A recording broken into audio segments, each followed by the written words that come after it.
So my name is Wanja Maina. I'm really excited. I think I describe myself as an African with a Kenyan passport because I'm quite your average Pan-Africanist, very interested in issues of leadership, what's happening in the continent. I have been invited or chosen by the International Ideas, which is a democratic organization as part of the young women and young people from the East African region to be empowered on issues of political participation. I think when I was just starting in the training, what came to mind was the quote that says that a good democracy is where women vote, but a better democracy is where women vote and are voted for. So in our country, and probably even in the East African region, the numbers for women political participation are quite low, save for Rwanda, which has stood out quite a bit. But in Kenya, because I'm Kenyan, we are struggling with major issues like the two-third gender rule. There has been a lot of attempts to legislate around two-third gender rule, but there seems to be no political goodwill.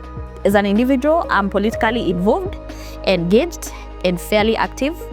I am a NEC member, or a member who represents people with disabilities in the Disability League of Jubilee Party, which is a very competitive seat if you look at how we got elected.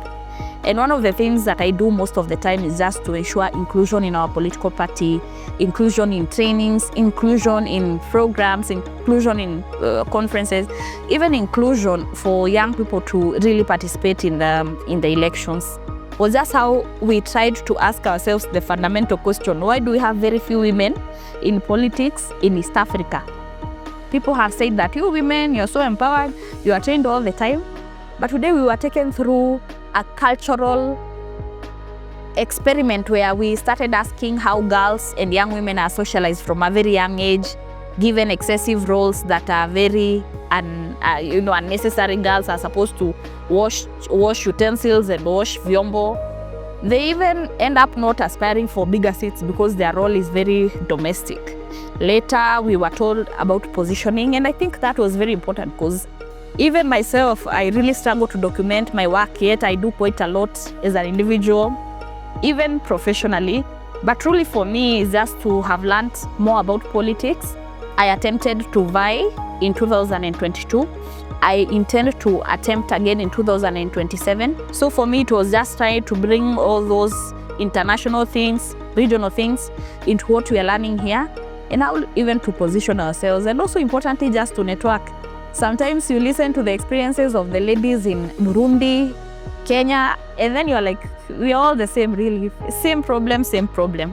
My hope is that, just like the Maputo Protocol, they say that representation in decision-making and politics should be at 50-50.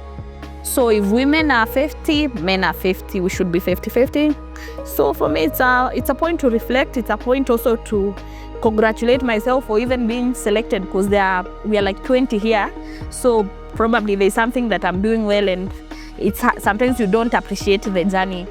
So my hope is that in the coming, before our 2027 elections, I could get opportunities like to go for election observer missions, probably to go even outside of Kenya, to see how they are doing their politics. Even as a country, for us to just embrace youth leadership. The Gen Z have told us that youth can effect positive change. So I hope that will also be reflected in the ballot.